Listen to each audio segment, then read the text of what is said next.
Olá, meu povo, tudo bem? Está começando mais um iPod, o podcast da SMAP. Hoje a gente encerra mais uma temporada da nossa série sobre judicialização da saúde. Aqui nós já falamos sobre prós e contras da judicialização, já falamos sobre a diferença de medicação e medicalização e até as negativas dos planos de saúde. Hoje o nosso papo com o Dr. Silvio e a doutora Larissa é sobre consentimento. Mais uma vez, meus convidados, sejam muito bem-vindos. Obrigada pela presença. Vamos começar definindo o que é consentimento. Nesse caso, eu teria que colocar uma palavrinha a mais. Consentimento informado. E por que informado? Para a gente deixar isso bem claro para quem está nos ouvindo. Quando a gente está tratando de questões médicas, questões de saúde, todos nós somos leigos. A gente não sabe, a gente não estudou medicina. O médico é um especialista, o médico se aprofundou naquele estudo. Então, quando esse médico vai intervir na saúde do paciente, para o paciente autorizar essa intervenção, porque não deixa de ser uma intervenção no corpo, uma intervenção que possa causar risco à vida. Então, para o médico fazer essa intervenção, ele tem que ter o consentimento do paciente. Só que o paciente não sabe nada de medicina. Então a gente fala de consentimento informado, porque cabe ao médico informar ao paciente qual tratamento vai fazer, qual o benefício desse tratamento, quais os riscos que podem derivar desse tratamento. Então ele esclarece o paciente e depois de esclarecido, o paciente vai dizer concordo ou não em fazer esse tratamento. Então vamos dar um exemplo que eu posso pegar até meu mesmo. Eu peguei uma médica que disse você tem que fazer desvio de septo. Aí eu disse, tá certo. Por quê? Aí ela vai, explicou tudo certinho, e aí no final eu disse, não, eu não quero fazer não. Por quê? Porque era uma cirurgia, o momento não era adequado, eu disse não. Então, por isso que é um consentimento informado. Naquele momento em que foi determinado que eu deveria fazer aquela cirurgia, eu disse não, eu tenho minha vida inteira aqui, nunca precisei dessa cirurgia para respirar, estou respirando até agora, eu não vou fazer essa cirurgia. Claro que eu só estou colocando isso como um exemplo. Então, consentimento informado é justamente porque o paciente necessita de todas as informações necessárias para que ele possa se manifestar concordando ou não com o tratamento. E essa é uma obrigação do profissional médico. É dever do médico obter o consentimento do paciente informado em todos os tratamentos. Eu acho que é interessante também a gente falar, agora o doutor Silvio explicou o que significa consentimento informado, é que, por exemplo, não basta só que você diga, né, obviamente, para o seu paciente quais são os riscos, benefícios, qual é o plano de tratamento, quando você deve voltar para aquela consulta, né, em quanto tempo, se há possibilidade de um repouso, se não há, enfim, todas essas circunstâncias que perpassam o procedimento médico. É também você ter uma noção de que não basta aquilo estar efetivamente no papel e você presumir que o paciente entendeu. Você tem esse dever de informá-lo. Então, por exemplo, esse dever informacional diz muito respeito à comunicação que você utiliza, que muitas vezes deve ser uma comunicação efetiva, não violenta e que traga, digamos assim, uma linguagem que seja acessível para o paciente. Até porque ele precisa tomar a decisão dele de forma livre e esclarecida. E, digamos assim, aquele embasamento, aquela explicação que foi dada é que vai dar condições para que ele decida sobre o procedimento que ele vai se submeter. E se ele quer ou não submeter. E como o doutor Silvio bem falou, é uma situação de você poder decidir. E às vezes o que acontece na maioria das situações, por exemplo, o médico ele faz uma técnica perfeita, né, tá tudo certo, tudo correto, mas ele falhou no dever informacional. Então ele pode realmente ser, de fato, responsabilizado por essa falta de dever informacional. Porque quando a gente pensa também nessa questão da responsabilização do profissional de saúde, a gente acaba recaindo também na responsabilidade subjetiva, né, que diz respeito ao profissional. Então, por exemplo, ele pode ali, né, numa situação, agir com negligência, imprudência ou imperícia. E aí, naquelas situações, por exemplo, quando se tem um termo de consentimento bem delimitado, bem delineado, você consegue, por exemplo, excluir algumas situações que poderiam eventualmente incorrer profissional. Por exemplo, até a gente falando de procedimento médico, procedimento odontológico ou qualquer outra esfera de saúde, Se eu falo para o meu paciente que eu preciso que ele retorne em tal tempo e ele não retorna, já é algo que foi discricionário da parte dele, né, de não retornar. Então já tira ali uma culpabilidade minha no sentido de estar ali concorrendo naquela situação, já que o paciente sabia que tinha que voltar e assinou aquilo sabendo do risco e benefícios que tinha e das situações que poderiam ocorrer caso ele não retornasse. Então, é assim, uma coisa simples, mas que se você não está ali bem delimitado, pode incorrer em sérias responsabilizações. Então, não só a parte do termo escrito, assinado, mas essa informação que repercute muito na relação médico-paciente. E que, às vezes, na maioria das situações também, situações de hospital, né, ou emergência e tal, é muito conflituosa, né? Porque você está ali, até um intensivista, um emergencista, ele está naquela situação que ele não tem, digamos, às vezes, aquele certo manejo, e algumas coisas podem passar despercebidas. E aí, isso realmente é incorrer para o profissional, né? Então, quanto melhor informado, melhor delimitado, mais segurança jurídica traz para ambas as partes. Então, o processo correto seria esse momento do comunicar, né, do explicar, que é um exemplo básico que o doutor Silvio deu aqui. E no seu caso, por exemplo, o senhor podia escolher, não, não quero fazer, eu posso até fazer em outro momento, né? Existia essa possibilidade, não quero fazer agora, sei lá, vou fazer uma viagem e tal, e eu faço isso depois. Mas o próximo passo, se fosse um caso mais grave, digamos assim, gravoso, é preciso ter um termo mesmo redigido. E a qualidade desse termo tem que ser muito bem feita, né? Eu vou trazer aqui também 2 aspectos. A gente costuma dizer que a relação médico e paciente, ela é bilateral, como fosse um contrato. O paciente quer contratar os serviços do médico para um problema de saúde, e o médico contratado, ele quer, vamos dizer assim, consertar aquele problema, ele quer prestar um serviço para resolver. Em regra, é bilateral. Mas há situações em que o tratamento médico em relação ao paciente pode ser unilateral. Como assim? O paciente não tem condições de manifestar a vontade. Porque ele vinha numa moto, caiu da moto, chega no hospital da restauração, vamos dizer assim, desacordado, sem condições de falar nada. Então, o médico, nesse momento, ele deixa de obter o consentimento informado, porque não é possível. Não é possível. E ele tem que agir imediatamente. Por isso, dentro dos princípios da bioética, existe o princípio da beneficência. Quando não há vontade do paciente, o médico age em benefício desse paciente, para o bem desse paciente. E ali está em jogo a vida, né? E ali está em jogo a vida, em vida, a saúde, muita coisa aí que você não dá para dizer assim, vamos dar um comprimidozinho para ele, vamos esperar ele ficar melhor, acordar e vamos dizer, tua perna aqui está sangrando, preciso fazer uma coisa, tu autoriza? Às vezes não dá tempo. Então, o dever do médico de salvar o paciente naquele momento supera a obrigação dele obter o consentimento. Agora, com uma regra, para o bem do paciente, sempre para o bem do paciente. E o que é que poderia ser caracterizado como uma ação específica do médico que necessariamente não fosse para o bem do paciente? Isso aí é outro princípio. Isso aí, olha, os assuntos de médico, paciente, são vários princípios. A gente tem o princípio da não maleficência. Vamos dar um exemplo. Aí eu vou dar exemplos que estou fugindo um pouco aqui da órbita, mas tem que ter o consentimento informado. Existe um caso famoso que se passou na Inglaterra de uma situação de pessoas que pediam para amputar suas pernas. Amputar a perna. Ele se sentia, ele dizia assim, eu não me sinto bem com minha perna, eu quero amputar a perna. Amputar. É uma doença psicológica. E dentro dessa doença, ele chegava para o médico, doutor, vamos amputar minha perna. Se o médico faz isso a princípio, tanto é que lá na Inglaterra esse procedimento foi proibido, ele está fazendo um procedimento que causa um mal para o paciente.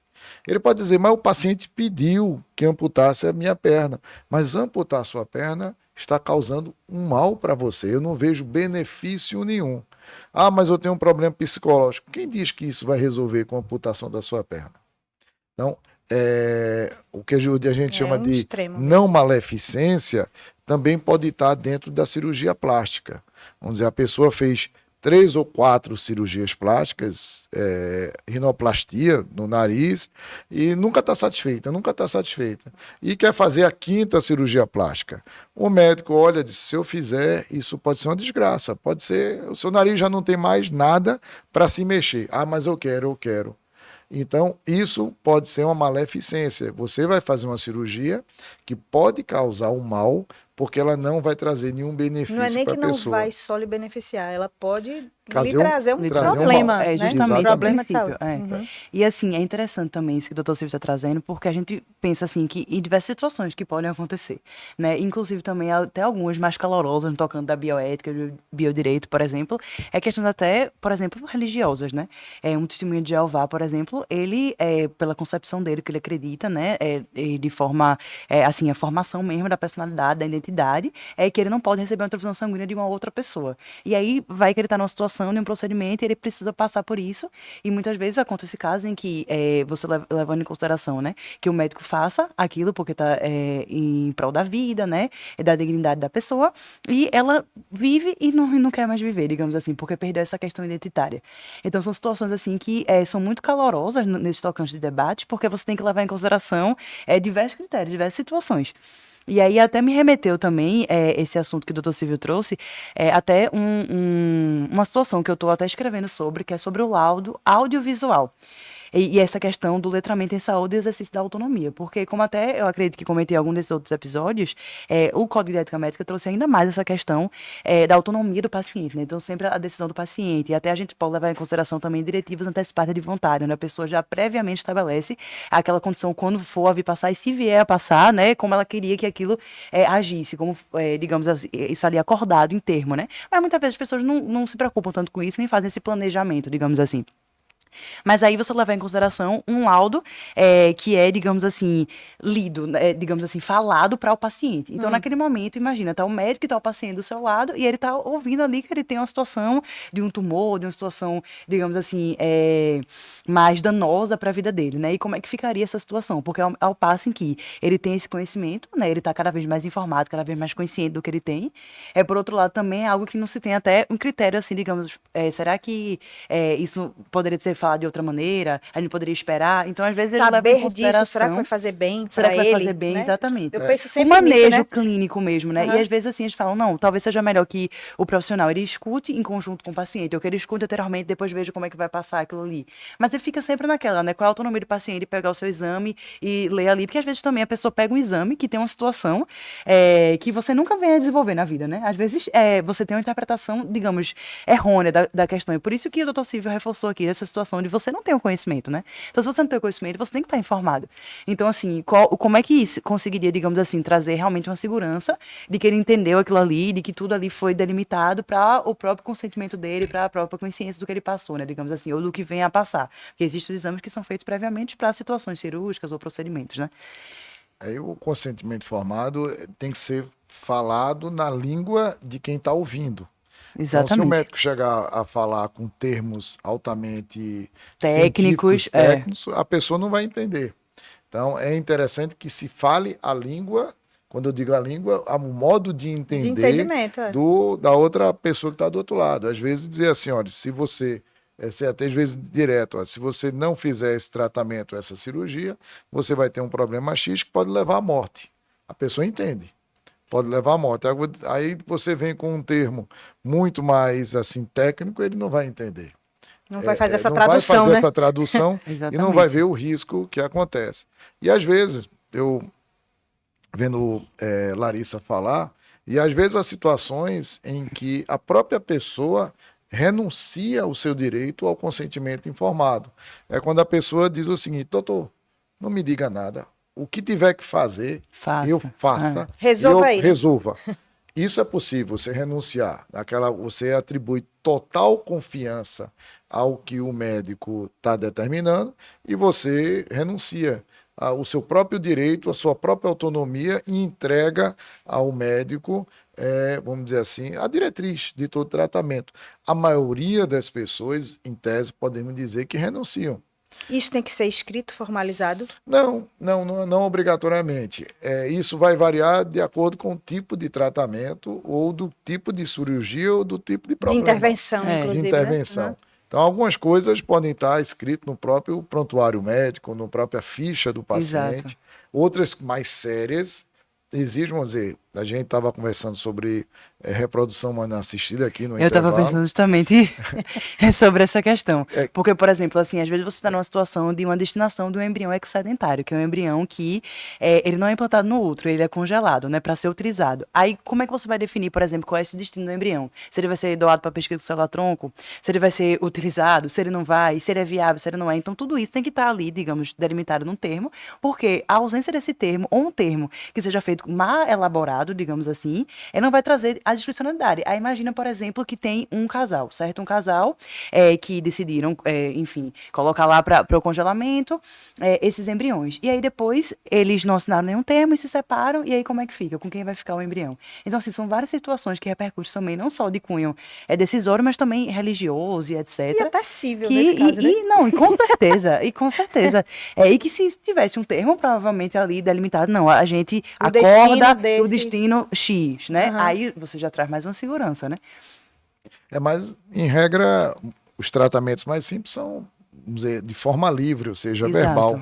Você, vamos dizer assim, olha, tome tal medicamento, esse medicamento vai ser bom, se você tiver algum efeito colateral, me ligue, que aí a gente troca de medicamento ou a gente observa o que vai acontecer. Muitas vezes feito de forma verbal. O interessante também, para quem nos ouve, é que tenha consciência o paciente de perguntar. Muitas vezes, pela nossa experiência de trabalhar já com direito médico, eu costumo dizer, perguntem, é direito do paciente perguntar. Doutor, eu tenho outro medicamento, tem alguma coisa diferente, tem outra opção, mas eu posso ter a opção de fazer uma cirurgia, eu posso ter uma opção de fazer uma fisioterapia, às vezes, recomendação, recomendação de um problema na coluna. Isso. Aí alguém vai dizer, tu tem que fazer uma cirurgia. Mas será que a fisioterapia não resolve? Vamos tratar logo com fisioterapia. Leva em consideração outros profissionais, né? A saúde integrativa, Exato. assim, que é muito importante. Você se adequar e ver também o que é a sua realidade, né?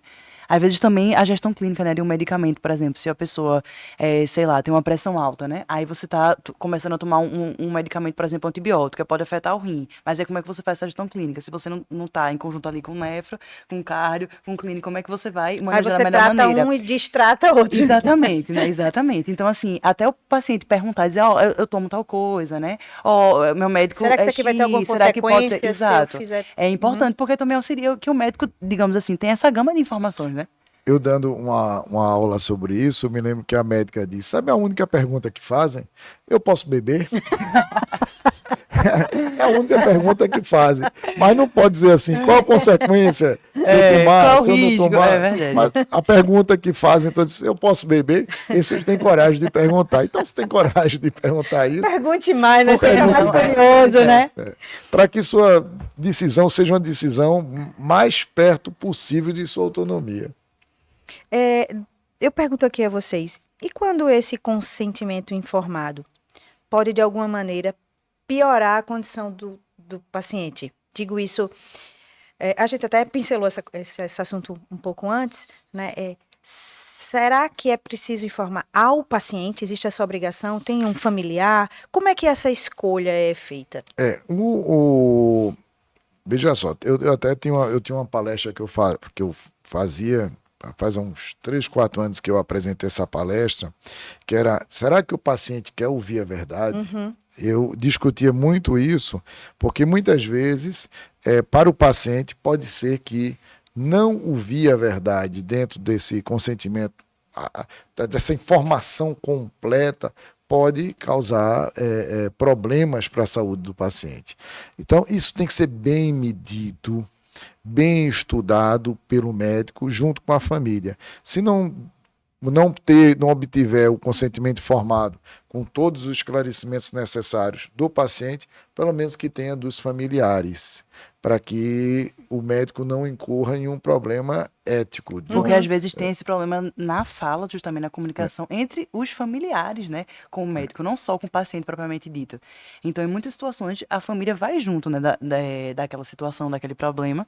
Então, se você não tiver essa gama de explicações, essa gama de informação, às vezes tem médicos que se reúnem, por exemplo, com a família toda, principalmente geriatras, né, ou que tratam também dos mais idosos, etc. Tem alguma questão propriamente da mente, que precisa realmente, né, de um cuidado mais paliativo, né? Ou situações que você já está ali no fim de vida e que às vezes, como o doutor Silvio está falando, a pessoa não vai, assim, não vai fazer, talvez não fizesse diferença para ela já saber desse resultado ou não, né? Ela vai viver aquela vida ali dela e até, digamos, chegar ao fim, né? E pode causar até uma depressão. Poxa, eu tô com tal doença, isso Pois aí é. pode ser pior Pode em ser um ânimo. prejudicial. Às vezes tem médico que eu conheço um caso clínico que nos casos que eu já estudei, em que o médico sempre dizia, olha, você está tão boa hoje, tá melhor, seus exames estão ótimos.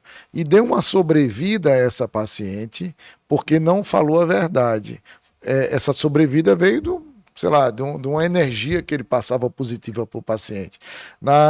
Nesse caso, quando foi informada ela que ela estava realmente doente, ela piorou. Ela mergulhou assim num problema Desistiu, né? existencial e desistiu. Mas ele sempre dizia, tá ótima, e isso estimula, às vezes, a pessoa... Às vezes o que a pessoa fala assim também, né? Mente sã, corpo são, né? Então, assim, né? Fazer parte também, né, desse entendimento para que a pessoa consiga, né, levar a vida da melhor maneira. Existe algum caso em que a recusa de um tratamento pode lesar outras pessoas? Eu fiquei imaginando, agora vocês estavam falando, fiquei imaginando o caso, por exemplo, de uma mulher gestante, uma grávida. Existem Eu outros não sei casos? se... eu tenho aqui, vamos dizer, as doenças sexualmente transmissíveis. Elas são de comunicação obrigatória e cabe ao médico chegar, se for o marido, for o homem, dizer assim, diga à sua esposa. Você tem a obrigação de comunicar à sua esposa que você está com esse problema, porque isso pode prejudicar a esposa. Eu não sei se foi essa pergunta que você Não, mas fez. é isso mesmo. Que assim, repercuta na vida de outra Aham. pessoa. A sua decisão, né, de aceitar ou não o tratamento pode repercutir na vida de outra pessoa, né? Até porque, por exemplo, essas doenças Informal, mesmo, né? né, sexualmente transmissíveis, etc., HIV mesmo, que a pessoa leva em consideração, geralmente as pessoas não querem, né, que isso seja levado à tona, né, que isso seja comentado. Então, muitas vezes também, até nos próprios relatórios e tal, não querem levar em consideração o CID, né, para fazer referência à doença. Sim. E assim, algumas situações tem que ter, porque se for algo que seja procedimental, algo que precise até para alguma situação específica de tratamento, tem que ter lá dizendo, porque é o que vai comprovar que a pessoa de fato tem aquela doença e precisa daquela medicação, por exemplo. Mas se não for nessas situações estritas, geralmente é algo que não é comentado. É até, assim, é sensível, né, o tema. Muitas pessoas também que trabalham com a parte pública, né, saúde pública, tem muito contato direto, né, com essas pessoas. E terminam realmente evitando, faz toda a análise, né, toda a anamnese da situação, mas sem ponderar esses casos. Então, é sempre essa via assim, de mão dupla, né? Você só pesar na situação, né, e no que vai repercutir no outro, né? E é curioso, a gente está falando aqui de uma coisa bem, bem prática, né, do ponto de vista médico e ético, e a mim só vem à cabeça a questão empática mesmo, né, assim, o cuidado com o outro, a humanização do atendimento, ela passa a ser fundamental nesse tipo de questão. No final das contas, retorna, né, para Voltamos isso, pro né? começo, Exatamente. Às vezes eu falo às vezes assim, o consentimento informado, apesar de ser algo já antigo, não é nada novo não, ele sempre esteve em crise, porque, vamos dizer assim, mesmo tendo essa empatia, tudo mais, essa obrigação de explicar ao paciente, pegar a autorização do paciente, isso ainda não é tão praticado no dia a dia. Hoje, podemos dizer que os médicos estão fazendo isso muito mais. Talvez para fazer uma endoscopia, vamos dizer assim, um tratamento mais invasivo que vai entrar no corpo do paciente, mas, em regra geral, quase que não se faz nas coisas mais simples.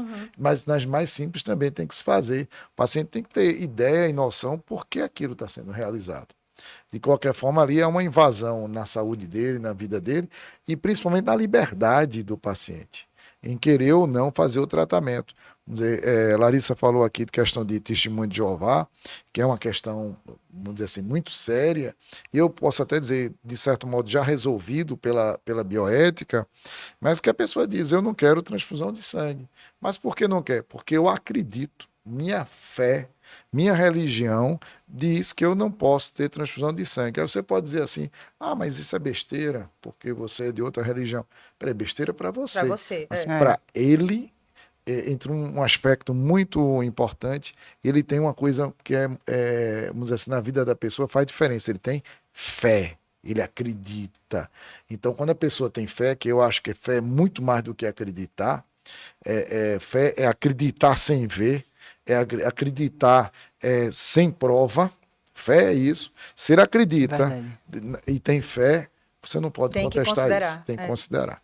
E o que é relevante para um pode não ser para o outro, né? Isso é na vida diária, em tudo, né? Na vida cotidiana, né? Não só na vida médica. E, doutor Silvio, como é que essas questões chegam efetivamente no judiciário?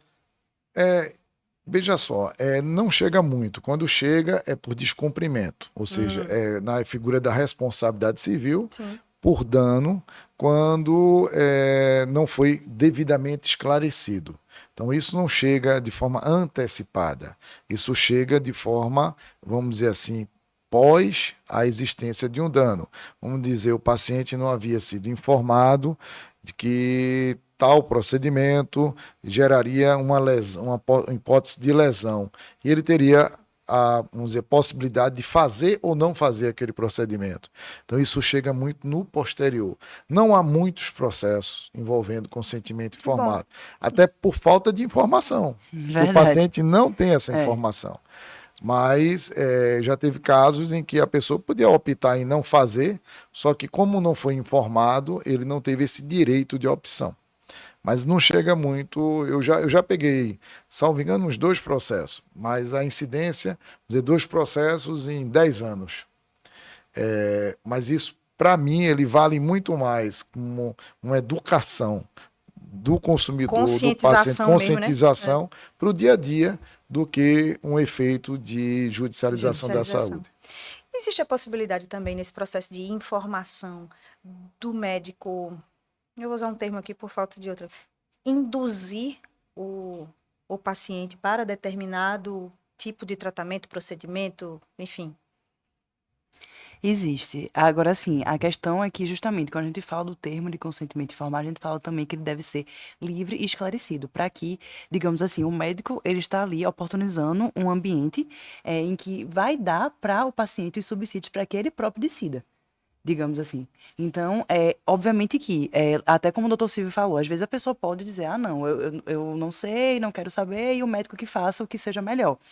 Mas eu vejo também nesse limiar, nesse contraponto entre não deixar o médico fazer e você também ter a sua própria posição, por exemplo, termina, obviamente, que você levando em consideração que não tem conhecimento técnico, de dados científicos que o médico teria, né, o que ele, digamos ali, propor, sugerir, né, e você vai, digamos, acatar. Mas, assim, a ideia é que, de fato, o médico ele possa ali oportunizar esse ambiente para que o paciente, todas as possibilidades para que o paciente escolha, sabe? O fato é esse, assim.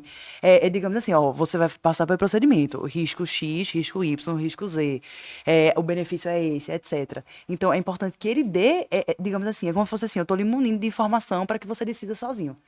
A ideia é essa, né? Agora, é claro que, eventualmente, pode ser que isso leve, né, a uma formação, né? Até quando a gente fala, né, no juízo, eu tenho o poder de convencimento do juízo, o paciente se sentir convencido por alguma determinação, por alguma fala médica. Mas a ideia é que ele tenha justamente essa separação e que possa trazer subsídios para que o paciente decida por si só, né? Dê os subsídios suficientes para isso. Perfeito. Fiquei feliz, doutor Silvio, que a gente tenha poucos casos. Não, mas às vezes, justamente, o médico que vai fazer o procedimento, às vezes é o mesmo médico que vai obter o consentimento. Então, claro que às vezes, na forma de dizer, ele pode dizer de uma forma que seja que ele quer que a resposta seja positiva. E até a relação, né, de confiança também médico-paciente que já existe, né, pode também contribuir. Então isso é muito do esclarecimento. Eu vou dar um exemplo aqui que aconteceu comigo. Eu fui uma vez, de vez em quando eu tinha umas crises de verticulite, E nunca mais tive, graças a Deus, porque quem me dava essas crises eu depois descobri. Era um medicamento que eu tomava. Olha, integrativo aí. E eu acho que eu falei até com a doutora Mirella isso. E eu vou dar um exemplo. Num desses dias que eu estava com essa crise, fui ao hospital e chega no hospital, eu já não tenho aquela paciência, acho que ninguém tem. Botar soro. Tem que botar soro. E você fica aqui, às vezes está bonzinho e tem que ainda acabar o soro, ainda tem outro soro. E aí chegou um enfermeiro com o soro e eu disse, para que o soro? Aí, primeira pergunta, para que o soro? Aí ele parou e disse, não, porque eu vou lhe dar um medicamento. Eu disse, esse medicamento qual é? Eu tenho que saber que medicamento é esse. Aí disse, né, Buscopan. Eu disse, não tem comprimido não. Eu sei que eu fiz tanta pergunta, eu já estava acostumado com a coisa, que o enfermeiro ficou nervoso, encabulado e foi chamar o médico. Aí chegou o médico e eu disse, eu não quero tomar soro. Qual o medicamento que vão me dar? Não é Buscopan? Não tem Buscopan comprimido? Aí tem Buscopan comprimido. E aí eu tomei o Buscopan comprimido. Vejam como o consentimento informado é uma coisa interessante. Posteriormente, eu comentei isso com um médico. E aí esse médico disse, talvez aquele que lhe deu o comprimido, talvez não tivesse esclarecido você suficientemente. A questão de colocar o soro não é só para lhe dar um medicamento, mas é também para ter uma via já aberta para um caso de você ter uma complicação, ser muito mais rápido e eficaz o socorro. Então eles botam o soro, eles botam a justificativa, diz, agora eu me convenci. Então ele quer uma via aberta ali, já numa veia ali, que ele possa aplicar um medicamento que vai entrar e vai ter um efeito muito mais rápido do que está lhe dando aquele medicamento via oral. Então, se você informar da forma correta, informar de forma completa, você se convence. Você se convence e diz, não, hoje eu estou convencido disso. Mas naquela ocasião, talvez eu não estivesse, porque o médico não me informou qual era a diferença de ser via oral ou via venosa através de colocação de soro. Então, por isso que é bom perguntar para obter a resposta. E a diverticulite sumiu? Sumiu, porque era um medicamento engraçado. Assim, eu digo, claro, isso aqui eu não sou médico, mas foi um medicamento que eu tomava, e esse medicamento tinha como seus efeitos colaterais, e eu não sabia, porque eu não fui completamente informado, um dos efeitos colaterais era causar problemas de diverticulite. E aí eu tinha esses efeitos e não sabia que era isso. Após retirar esse medicamento, eu posso dizer que nunca mais tive crise nenhuma. Era causado pelo medicamento. Por isso que é bom saber. E substituiu esse medicamento aí por outro e pronto. Exatamente. Estou com outro que é 10 vezes melhor. Só faltava ser mais barato. Agora. Não, mais barato não é não. Mais barato não é não. Mas eu acho que dessa vez, mais uma vez, né, a gente concluiu as nossas observações, os nossos recadinhos de amor, que eu chamo. Né? Assim, acho que esse programa foi cheio de recadinhos, sobretudo no quesito informação, né? Conscientização. Então, acho que a maior mensagem que a gente deixa aqui nesse episódio é né? Essa de pergunte, questione, né? E se informe. Eu acho que desde o início dessa nossa série, a gente vai, roda, e a gente volta para a questão da informação, né?